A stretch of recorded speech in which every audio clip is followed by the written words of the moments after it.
ఇప్పుడు ఇలాంటి ఇష్యూస్ని పోలీసుల వరకే సెట్ చేస్తుంటారు జనరల్గా. సీఎం స్థాయి వాళ్ళు ఇన్వాల్వ్ కావాల్సినటువంటి పరిస్థితి రాదు. కానీ ఢిల్లీలో ఉన్నటువంటి రేవంత్ రెడ్డి గారు డీజీపీకి ఫోన్ చేసి ఆ ఇష్యూని సెటిల్ చేయండి అని చెప్పే స్థాయికి వచ్చిందంటే నిన్న పోలీసులు సక్రమంగా వ్యవహరించినట్టేనా? డెఫినెట్గా 100% సక్రమంగా వ్యవహరించినట్టే. సీఎం గారు రేవంత్ రెడ్డి గారు తెలంగాణలో ఉంటే, హైదరాబాదులో ఉంటే ఆయనకు పరిస్థితి మీద ఎప్పటికప్పుడు స్వయంగా వచ్చి రిపోర్ట్ ఇవ్వడమో, ఇంటెలిజెన్స్ రిపోర్టో ఏదో ఒకటి ఉంటుంది.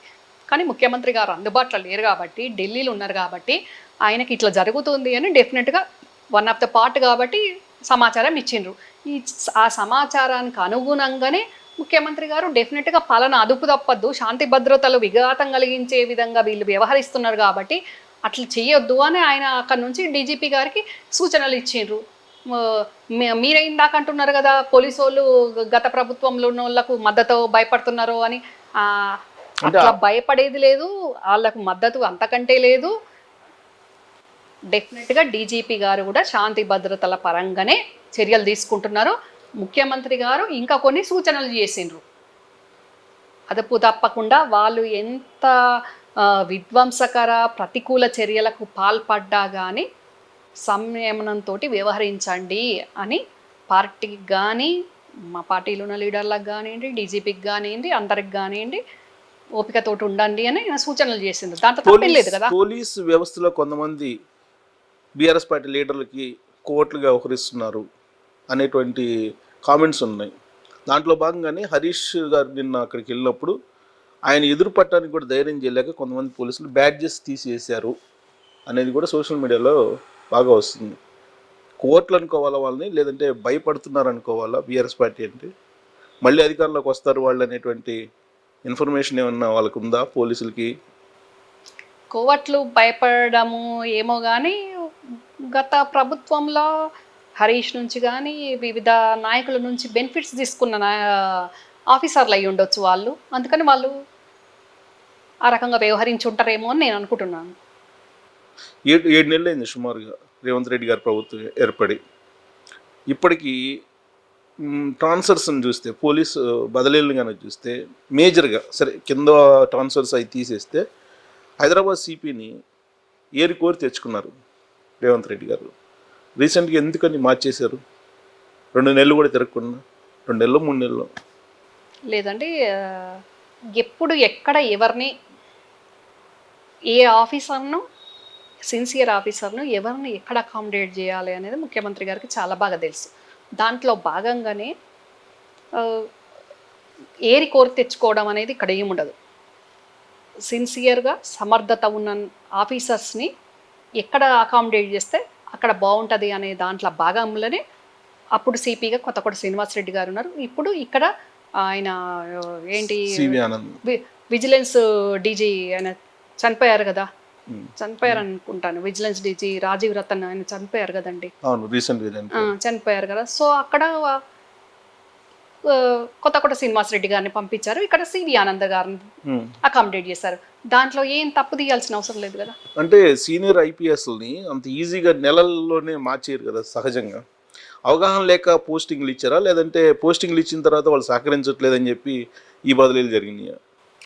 అదేం కాదండి, వాళ్ళు సహకరించకపోవడము అనేది ఇక్కడ అసలే ఉండదు. ప్రతి ఆఫీసర్ కూడా మా ప్రభుత్వ పనితీరును చూసి ప్రతి ఒక్కరు కూడా చాలా బాగా మంచిగా సహకరిస్తున్నారు. ఇక్కడ నచ్చి మెచ్చి ఏరి కోరి అనేది ఏం లేదు. వాళ్ళ సమర్థత ప్రకారంగా, వాళ్ళ సీనియారిటీ ప్రకారంగానే వాళ్ళను వివిధ శాఖల్లో అకామిడేట్ చేస్తున్నారు, వాళ్ళ సీనియారిటీ వైజ్గా, అంతే. రేవంత్ రెడ్డి గారు ప్రతిపక్షంలో ఉన్నప్పుడు, పిసిసి అధ్యక్షుడిగా ఉన్నప్పుడు, ఎన్నికల ముందు ఇదే సివి ఆనంద్ గారి మీద రకరకాల ఆరోపణలు చేశారు. కొత్తకోట శ్రీనివాసరెడ్డి గారు చాలా ఎఫిషియెంట్, నిజాయితీపరుడు, ముక్కుసూటి మనిషి అని తీసుకొచ్చుకున్నారు. కానీ ఆయన రేవంత్ రెడ్డికి సంబంధించినటువంటి పరివారం మాటలు వింటలేదు, అందుకే బదిలీ చేశారు అనే వాళ్ళకి ఏం చెప్తారు? అస్సలే కాదండి. మీరు అన్నట్టు సివి ఆనంద్ గారు కూడా సిన్సియర్ ఆఫీసర్. కానీ గత ప్రభుత్వంలో ఉన్న వాళ్ళ ఆరోగెన్స్కి ఆయన అప్పుడు ఇబ్బంది పడి ఉంటారు.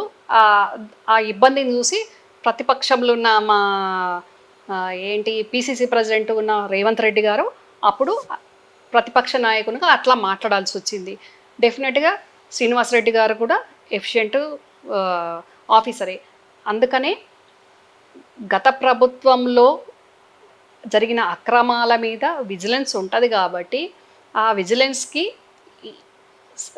శ్రీనివాసరెడ్డి గారు అయితే కరెక్ట్గా ఉంటుందని శ్రీనివాసరెడ్డి గారు నాకు అప్డేట్ చేశారు అక్కడ. అంతే తప్ప దీంట్లో సీనియర్ ఆఫీసర్స్ని 3-4 నెలలకు మార్చడం అనేది దాంట్లో ఏమి లోపం లేదు, తప్పు లేదు, ఇలా ట్రాన్స్ఫర్స్ భవిష్యత్తులో కూడా ఉంటాయి అని చెప్పి చెప్తున్నారా మీరు? తప్పేముందండి అందులో?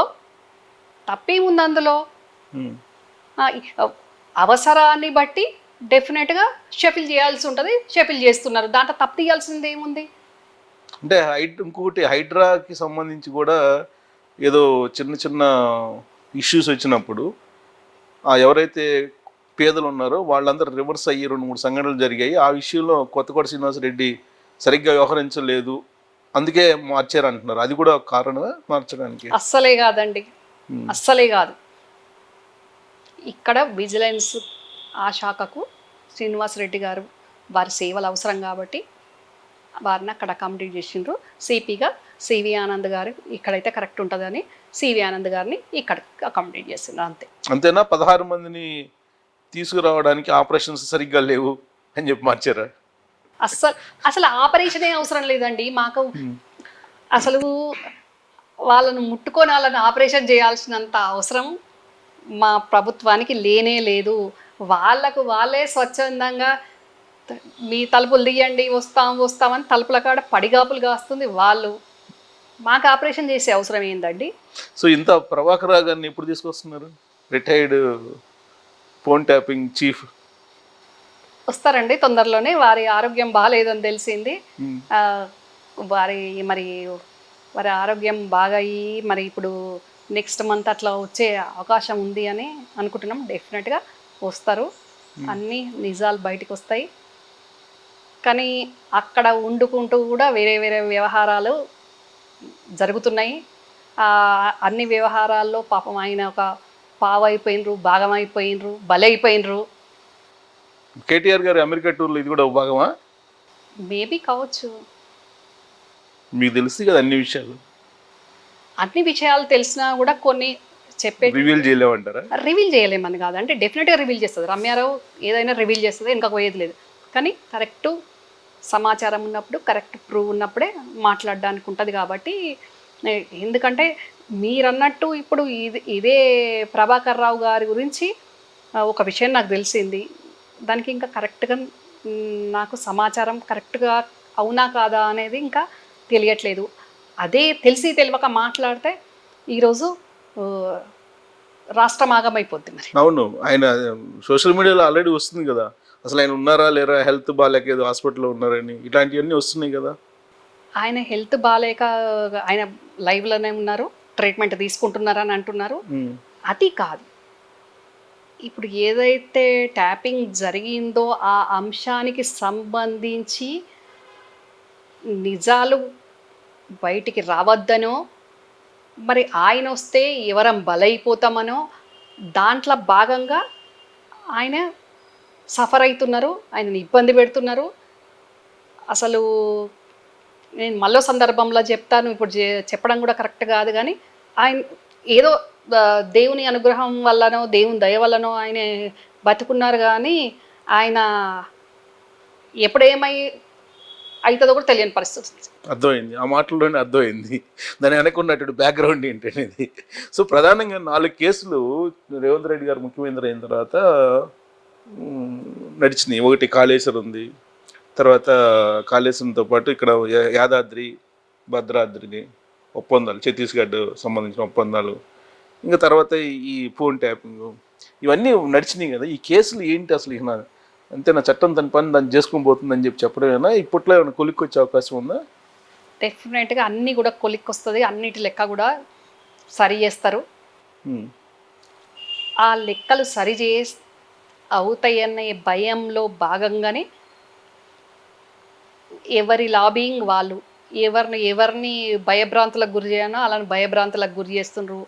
ఆ భయభ్రాంతుల్లో భాగంగా అసలు ఉండడమా పైకోవడమా అని కూడా ఆలోచిస్తున్న వాళ్ళు ఉన్నారు. ఓకే, పైకి మీన్స్ పరమాత్మ దగ్గరికి వెళ్ళిపోవడమే బెటర్ ఈ బాధల కంటే అని అనుకొని అట్లా ఇబ్బందులు పడుతున్న వాళ్ళు ఉన్నారు. సో ఈ మధ్య ఏంటి కేసీఆర్ గారికి ఏదో హెల్త్ చాలా క్రిటికల్ పొజిషన్కి వెళ్ళింది అని చెప్పి అని న్యూస్ వచ్చింది. అసలు క్రిటికల్ కేర్ యూనిట్నే యశోద నుంచి ఫామ్ హౌస్కి తరలించారు, ఇలాంటి న్యూస్ కూడా వచ్చింది. ఇది నమ్మచ్చా ఆ న్యూస్ని? అయితే అయ్యి ఉండొచ్చు అండి, దాంట్లో పెద్ద అనుమానం ఏముంది, ఏదైనా జరుగుద్ది కదా. అంటే ఏమన్నా సీరియస్ హెల్త్ ఇష్యూస్ ఏమన్నా ఉన్నాయా? మొన్న అంత మంచిగా బయటికి ఒక ఉమ్, ఫోటో కూడా వచ్చింది కదా. అవును. కవిత ఇచ్చిన రోజు హ్యాపీగానే ఉన్నారు మరి. కవిత వచ్చిన రోజు ఏం హ్యాపీగా లేరు. అంటే చూడటానికి ఎదురొచ్చారు, ఏమో పోయి కాళ్ళకి దండం పెట్టి ప్రయత్నం చేశారు. ఏం ఎదురెళ్ళలేదు కేసీఆర్. కవితే ఇంట్లోకి వెళ్ళింది, ఆయన దగ్గరికి వెళ్ళి ఇది కానీ ఆయన ఏమి గేట్ బయటకు వెళ్ళలేదు, ఫ్రంట్ డోర్ దగ్గరికి వెళ్ళి మంగళారతి పట్టింది లేదు. ఉమ్.